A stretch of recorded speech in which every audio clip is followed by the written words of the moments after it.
एक खूबसूरत लड़की जिसके दिल फरेब अंदाज असरो रसूख ने हमारे पूरे निजाम कानून के मुंह पर तमाचा मार दिया। शाबाश मेरे वकीलों, शाबाश मेरी पुलिस, शाबाश मेरी कस्टम। एक और अयान अली केस। अगर आपको यह केस समझ आ जाए तो आपको मालूम हो जाएगा कि कानून में कैसे कम होता है और अगर पकड़ना चाहे तो वो कैसे पकड़े जा सकते हैं। क्या हुकूमत ने तैयारी कर ली है तहरीक लब्बैक की पीठ में छुरा घोंपने पे? साद रिजवी जेल में, लेकिन उन्होंने फसाद किया, पत्थर मारे वजीराबाद में। कैसे? अपने प्रोग्राम का बाकायदा आगाज करते हैं अपने परवरदिगार के शुक्र से कि जिसने मुझे देखने के लिए आंख, सुनने के लिए कान, सोचने के लिए दिमाग और सबसे बढ़कर यह कि बोलने के लिए जबान अता की है। जिस मौजूए पर मैं गुफ्तगू करना चाहता हूं इंतहाई अहम है। मैं चाहूंगा कि आपकी निगाह रहे और आपकी सोच और आप मेरे साथ साथ रहें कि मैं किस बड़ी स्टोरी की तरफ आपको इशारा कर रहा हूं।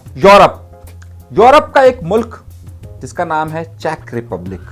यूरोप का एक मुल्क जिसका नाम है चेक रिपब्लिक, जिसके एक तरफ ऑस्ट्रिया है, जिसके एक तरफ जर्मनी है।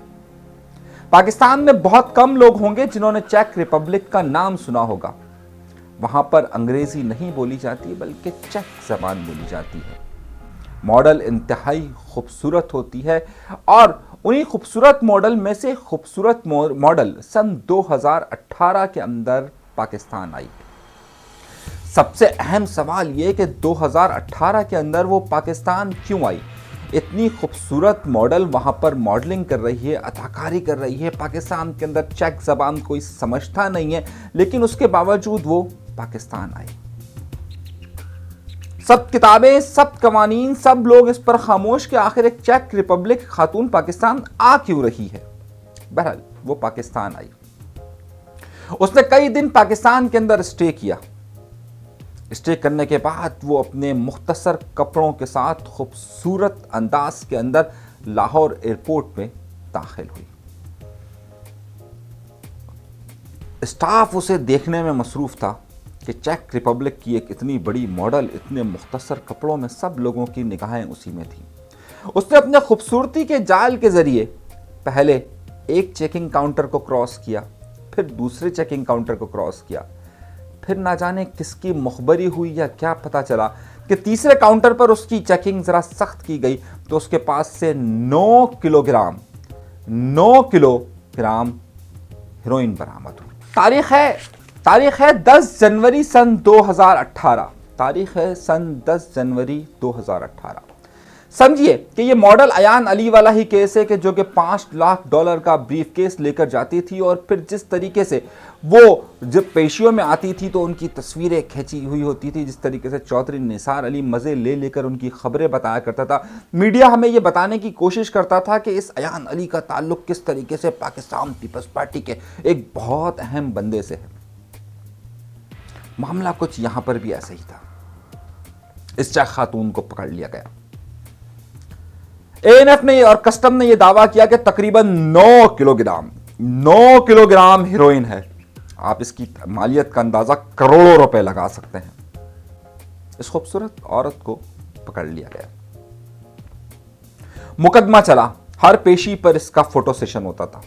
इसके मुखबरी पर लाहौर में कई छापे मारे गए, कई लोगों को गिरफ्तार भी किया गया, लेकिन फिर क्या हुआ अल्लाह बेहतर जाने। लाहौर की एक सेशन अदालत ने पूरे 1 साल बाद, जनवरी 2018 में यह खातून पकड़ी गई है, पूरे 1 साल बाद लाहौर की सेशन अदालत ने इस खातून को 8 साल की सजा सुना दी मंशियात के केस में।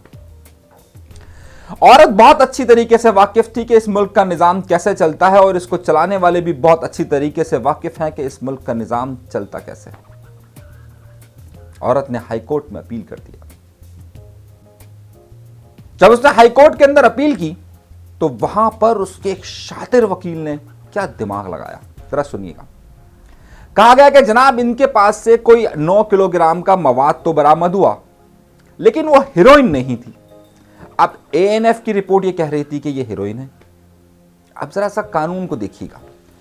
जब उसके जो कोई भी चीज मवाद पकड़ा जाता है तो उसके नमूने लेबोरेटरी टेस्ट में जाते हैं। जो लेबोरेटरी टेस्ट की रिपोर्ट आई उसके अंदर भी लिखा हुआ था कि जनाब ये हेरोइन ही पकड़ी गई है। अब पाकिस्तान का निज़ाम अदालत और वकील की शातिर देखिए, उन्होंने कहा कि जनाब जिस कस्टम ऑफिसर ने पकड़ा था उसने तो कहा यह हीरोइन है, फिर इसके नमूने लेबोरेटरी गए और लेबोरेटरी में भी टेस्ट में यह आया कि यह नमूने जो है हीरोइन है। लेकिन जो जिस बंदे ने पकड़ा है वो जाहिर है ऐसे ही उसके पास, उसने तो सिर्फ अपने अंदाजे से बताया ना कि ये हीरोइन है, लेकिन असल रिपोर्ट तो देनी थी किसे? लेबोरेटरी को। तो जब ये बताया जाए कि ये नमूने एएनएफ के पास से लेबोरेटरी कैसे पहुंचे, अब जब सबने रिपोर्ट देखी तो रिपोर्ट में तो ये नहीं लिखा था ना कि फलां गाड़ी का नंबर ये लेकर गया, ये लेकर गया, ये लेकर गया। अब मिसाल के तौर पर लेबोरेटरी का माल एक बंदे ने यहाँ से सैंपल दिया और सैंपल जाकर लेबोरेटरी गया। अब लेबोरेटरी से जो रिपोर्ट आई उसमें तो ये लिखा हुआ था कि ये हीरोइन है, लेकिन फिर हुआ क्या?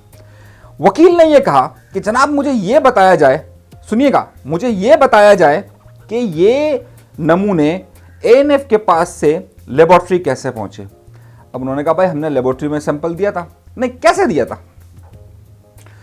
वहां पर यह मौक़िफ़ इख्तियार हुआ कि जनाबे वाला वो जो 8 किलो का जो सैंपल गया था वो नहीं पता कि कौन लेकर गया था। तो वकील ने कहा कि जनाब जब आपको ये मालूम ही नहीं है कि कौन लेकर गया था तो रास्ते में तो नमूना तब्दील हो गया था, क्योंकि मेरी खूबसूरत मॉडल अदाकारा से बहुत सारे लोग बहुत सारे काम करवाना चाहते थे, तो इसलिए उन पर इल्ज़ाम लगाया गया था। असल में तो ये नमूना था ही नहीं, और क्योंकि शक है कि ये नमूना बदल दिया गया था, इसलिए मेरी जो मौकिला है उनकी सज़ा माफ़ की जाए। शाबाश, देखा आपने। और फिर अदालत ने फैसला दिया कि जनाब हाँ ये बात तो सही है कि जब नमूने का पता नहीं है तो इसको बरी कर दिया जाए। ये नहीं हो सकता था कि एएनएफ के पास बकाया 8 किलो का सैंपल मौजूद होगा, उसको चेक करवाया जाए। नहीं, उसे रिहा कर दिया गया। कहानी का सबक क्या है? ये रिहाई कल हुई है, यानी कल। आज मैं प्रोग्राम कर रहा हूं 2 नवंबर है, 1 नवंबर को यह रिहाई हुई है। जब हम किसी को पकड़ना चाहते हैं तो हमें इतनी बारीक शिक्कम निकाल लेते हैं कि सब आंख देख रह जाते हैं, और जब हम किसी को छोड़ना चाहते हैं तो ऐसी बारीक लाइन होती है कि आप दंग रह जाएंगे। तो मेरे भाई, जब अगर हम साद रिजवी को रिहा करना चाहते हैं तो आराम से हो सकते हैं। उसी तरह बता दीजिए कि जनाब इनको जब यहां से यहां तक ले जाया गया तो हमें यह नहीं मालूम कि इसको यहां से यहां तक ले जाने वाला कौन था, तो ये तो मुल्जिम है ही नहीं। यानी कि तहरीक लब्बैक के रहनुमा को अगर छोड़ना चाहें तो कोई मसला नहीं, और अगर उनको पकड़ना चाहें तो हम क्या कर सकते हैं? एक तरफ वफाकी हुकूमत यह फरमा रही है कि जनाब हमारा इनके साथ मुआहिदा हो गया है और उस मुआहिदे पर हम अमल दरामद करेंगे। दूसरी तरफ मुनीबुर रहमान साहब ये फरमा रहे हैं कि हम बिल्कुल इनका मुआहिदा हो चुका है, इनके मुकदमात खत्म कर दिए जाएंगे, साद रिजवी को रिहा कर दिया जाएगा। लेकिन दूसरी तरफ साद रिजवी साहब हैं जेल में या नजरबंद या इस्लामाबाद के अंदर, इनका मार्च गुजरावाला से वजीराबाद पहुंचता है। गुजरावाला के अंदर साद रिजवी पर मुकदमा दर्ज होता है, और साथ साथ वजीराबाद में जहां इन्होंने जीटी रोड खाली कर दिया है वहां पर भी कल एक मुकदमा इनके खिलाफ दर्ज हो गया। अच्छा, इनके कारकुनान के खिलाफ दर्ज होता, लेकिन दर्ज किसके खिलाफ हुआ? साद रिजवी और उनके भाई अनस रिजवी समेत 600 से ज्यादा लोगों पर, जिसमें से 850 लोगों पर, और जिसमें से 250 लोग मालूम हैं और नामजद किए गए, जबकि 600 लोग नामालूम हैं। उसमें पहला नाम साद रिजवी और अनस रिजवी है। साद रिजवी मौजूद हैं इस्लामाबाद के अंदर। अब आप सोच रहे होंगे क्या हुकूमत साद रिजवी को पकड़ना चाहती है या छोड़ना चाहती है? उनकी गिरफ्तारी चाहती है या डील करना चाहती है? एक तरफ वो कह रहे हैं हम छोड़ना चाह रहे हैं, एक तरफ उनके खिलाफ मुकदमा। अब कहानी का रुख समझिएगा। वो बारीक सी कौन सी लाइन है कि जो यहां पर क्रॉस होती हुई नजर आ रही है? जिस तरीके से आपको मैंने ट्रीजा केस यानी जो चेक रिपब्लिक की मॉडल पकड़ी गई और जिसको तरह उसको रिहा किया गया, उस कहानी का मैं बता रहा हूं आपको। क्या वो उसको पकड़ना चाहते हैं या नहीं पकड़ना चाहते?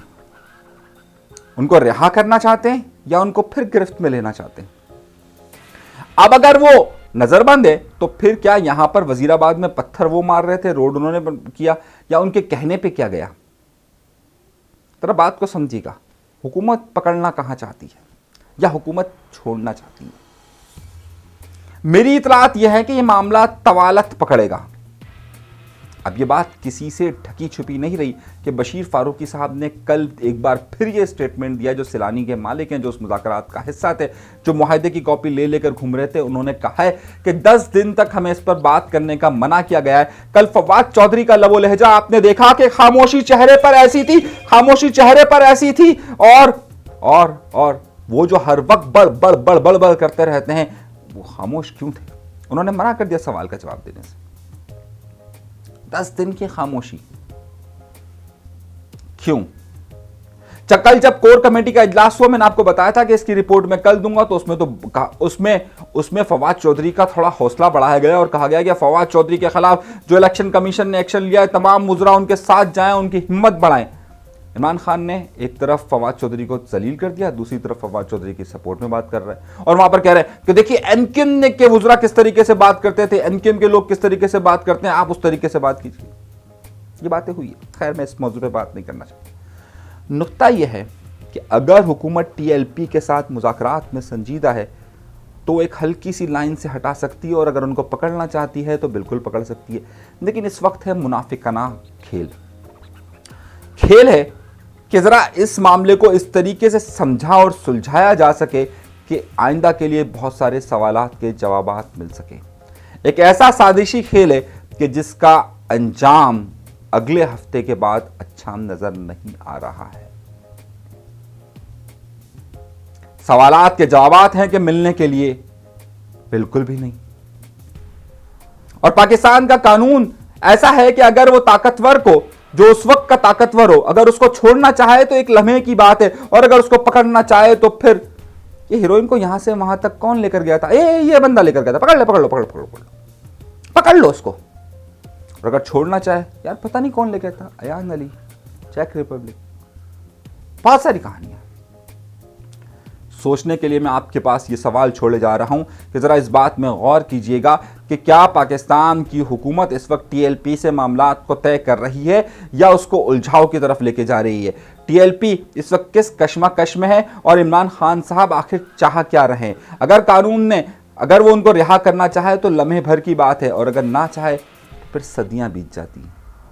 अपना बहुत ज़्यादा ख्याल रखिएगा। अनीस मंसूरी को दीजिएगा इजाज़त, अल्लाह ने के बाद।